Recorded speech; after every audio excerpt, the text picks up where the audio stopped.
ऐसा ज्ञानी पुरुष पूर्ण रूप से संयमित मन तथा बुद्धि से कार्य करता है, अपनी संपत्ति के सारे स्वामित्व को त्याग देता है और केवल शरीर निवार के लिए कर्म करता है। इस तरह कार्य करता हुआ वह पाप रूपी फलों से प्रभावित नहीं होता।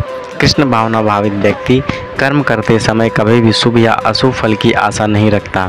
उसके मन तथा बुद्धि पूर्णतया वश में होते हैं। वह जानता है कि वह परमेश्वर का भिन्न अंग है, अतः अंश रूप में उसके द्वारा संपन्न कोई कर्म उसका ना होकर के उसके माध्यम से परमेश्वर द्वारा संपन्न हुआ होता है। जब हाथ हिलाता है तो वह स्वेच्छा से नहीं हिलाता, अपितु सारे शरीर की चेष्टा से हिलाता है। कृष्ण भावना भावित व्यक्ति भगवत दीक्षा का अनुगामी होता है, क्योंकि उसकी निजी इंद्रिय तृप्ति की कोई कामना नहीं होती। यह यंत्र के एक पुर्जे की भांति हिलता डुलता है। जिस प्रकार रखरखाव के लिए पुर्जे को तेल और सफाई की आवश्यकता पड़ती है, उसी प्रकार कृष्ण भावना भावित व्यक्ति कर्म के द्वारा अपना निर्वाह करता रहता है, जिससे वह भगवान की दिव्य प्रेम भक्ति करने के लिए ठीक बना रहे।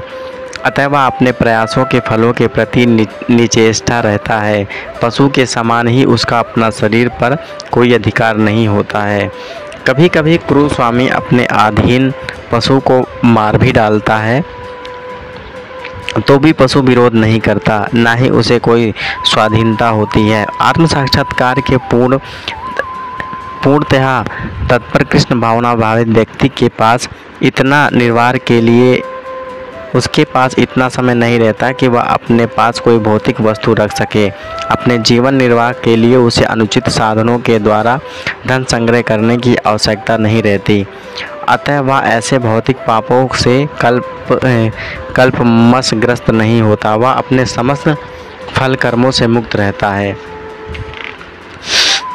जो स्वतः होने वाले लाभ से संतुष्ट रहता है, जो द्वंद्व से मुक्त है और ईर्ष्या नहीं करता, जो सफलता तथा असफलता दोनों में स्थिर रहता है, वह कर्म करता हुआ भी कभी बांधता नहीं है। कृष्ण भावना व्यक्ति अपने शरीर निर्वाह के लिए अधिक प्रयास नहीं करता।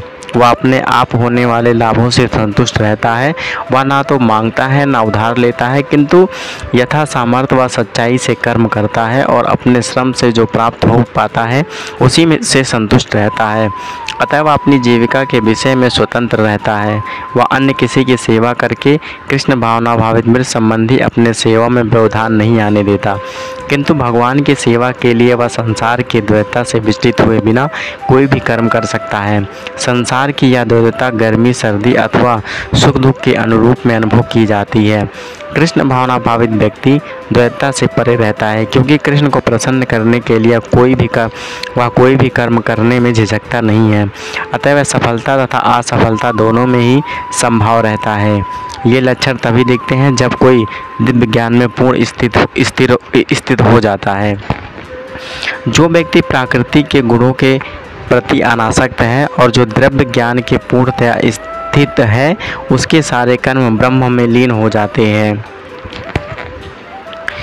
पूर्ण रूपेण कृष्ण भावना भावित होने पर मनुष्य समस्त द्वंद्वों से मुक्त हो जाता है और इस तरह भौतिक गुणों के कल्पमत से भी मुक्त हो जाता है। वह इसलिए मुक्त हो जाता है क्योंकि वह कृष्ण के साथ अपने संबंध की स्वाभाविक स्थिति को जानता है। फलस्वरूप उसका चित्त कृष्ण भावना भावित से विचलित नहीं होता। एताएं वह जो कुछ भी करता है वह आदि विष्णु कृष्ण के लिए होता है।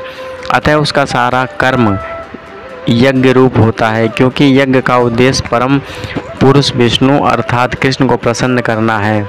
ऐसे यज्ञ में कर्म का फल निश्चित ही ब्रह्मा में विलीन हो जाता है और मनुष्य को कोई भी वैदिक भौतिक फल नहीं भोगना पड़ता है। जो व्यक्ति कृष्ण भावना मृत में पूर्णतया लीन रहता है, उसे अपने अत्याधिक कर्मों के योगदान के कारण आवश्यक ही भगवत धाम की प्राप्ति होती है, क्योंकि उसमें हवन आध्यात्मिक होता है और हवि भी आध्यात्मिक होता है।